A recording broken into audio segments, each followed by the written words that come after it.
5 asam pedas yang ada dekat Melaka. Ini sebagai panduan kalau datang Melaka boleh pergi makan asam pedas. Yang pertama ni betul-betul hidden gem. Dia punya nama asam pedas Pak Dolah. Lokasi dia dekat Kampung Bacang, Pasir Putih. Yang ini asam pedas legend yang ramai orang tak tahu. Kedai dia memang kena masuk ke dalam. Yang special asam pedas pari, asam pedas jenak. Lagi special ada jenahak goreng sambal. Macam ini memang style orang Melaka. Siap ada telur hancur sambal. Ingat ya, asam pedas Pak Dolah dekat Bacang. Yang kedua ni memang legend juga. Yang ini ramai dah tahu. Tapi kedai dia memang hari-hari ramai orang. Hajah Ramah kari kepala ikan. Tapi kalau dah kata Melaka, asam pedas memang ada. Cucu dia bagi tahu dah meniaga dekat sini lebih daripada 40 tahun. 3 generasi dah. Nak makan asam pedas ikan yang fresh, datanglah makan dekat sini. Asam pedas dia lain sikit tau. Ada bendi, ada terung. Dah datang sini makan asam pedas, jangan lupa air tebu dia. Ingat ya, Hajah Rahmah Haji Ibrahim dekat Bukit Katil, Melaka. Yang nombor 3 ni pun tak ramai orang luar Melaka yang tahu. Orang Melaka je yang selalu makan sini. Nama dia Rashid Asam Pedas. Yang ini pun 30 tahun dah meniaga. Melayu, Cina, India semua suka makan sini. Luck baik macam saya itu hari dapat asam pedas telur ikan parang yang fresh tau. Tapi biasanya dekat sini orang makan asam pedas ikan dengan asam pedas tetel dia. Rasanya dia meniaga pukul 6 petang sampailah tengah malam. Kedai dia memang betul-betul tepi jalan dekat Bacang. Dekat sini biasanya ramai lepas maghrib ataupun lepas isyak. Yang mana suka makan asam pedas tetel, sini antara yang terbaik. Satu lagi jangan lupa sotong goreng kunyit dia. Ingat tau nama dia Rashid Asam Pedas dekat Kampung Pasir Putih, Bacang. Yang keempat ni dia unik sikit, asam pedas kuah lada. Warung Cikgu Jalal dan Cik Ida. Masak lada ni dia macam asam pedas juga tapi rasa dia lain sikit. Yang ini lokasi dia memang jauh ke dalam dekat Solok Gaung. Walaupun dia masuk ke dalam sampai sini mesti kau heran ramai orang. Nak makan asam pedas dengan cekodok pun boleh.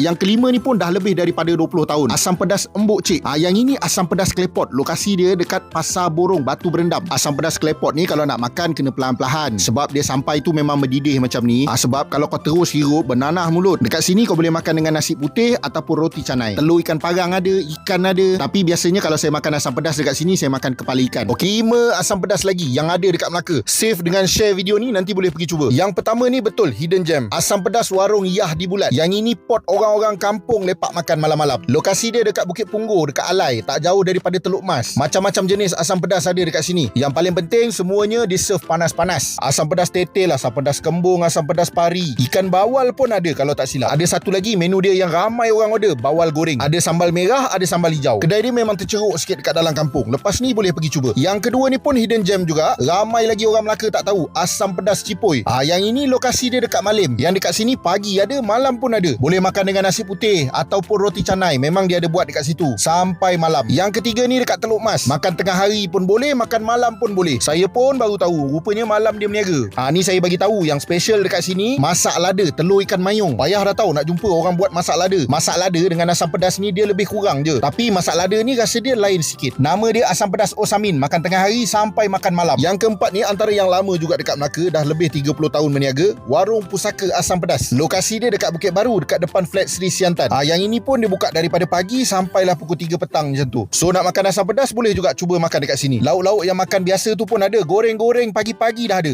Cumanya parking dekat sini agak payah sikit lah sebab dia tepi jalan. Yang kelima ni satu lagi hidden gem dekat Melaka, Asam Pedas Bunian. Yang ini lokasi dia dekat Bukit Katil. Kau nak makan asam pedas klepot pukul 9 lebih, pukul 10 tu dia dah start. Dia antara kedai asam pedas yang murah lah dekat Melaka ni. Kau nak sarapan pagi dekat sini pun boleh. Cumanya asam pedas tak ada lagi lah. So kalau ada lalu dekat Bukit Katil tu boleh lah singgah sini. InsyaAllah kau tak kecewa dengan rasa asam pedas dia. Puas hati makan sini. Ni satu bonus saya bagi. Dah puas makan asam pedas, kita boleh makan murtabak. Dekat Melaka ni yang buat murtabak daging dia berlapis-lapis dekat sini je. Lokasi dia dekat Semabuk. Dia betul-betul bertentang dengan Petronas dekat Semabuk tu. Kalau kau datang daripada arah Muar nak ke Bandar Melaka, boleh nampak dia punya kedai sebelum Petron. Murtabak dekat sini dia unik sikit. Makan dengan kuah sos. Dia ada juga kuah kari. Tapi macam saya sendiri suka makan dengan sos dia. Dia ada 2 jenis murtabak dekat sini. Yang daging berlapis-lapis yang biasa tu ataupun yang cheese. Yang cheese ni saya dah tengok depan mata saya sendiri. Bukan budak-budak je yang makan. Orang tua pun makan. Murtabak dia memang tebal lah. Satu lagi yang famous dekat sini kan, dia punya mi bandung. Biasa makan mi bandung dekat Muar kan. Lepas ni boleh pergi makan dekat sini juga. Kuantiti dia satu-satu mangkuk dia memang banyak. Mi bandung tulang ada, mi bandung gearbox ada, mi bandung udang ada, mi bandung sotong pun ada. Kau pergi Semabuk, kau cari murtabak Tanah Melayu. Petang-petang dah boleh pergi. Tekanlah follow tu, nanti saya buat video lagi. Cuba tuliskan mana lagi asam pedas yang nak saya buat. Okay, bye.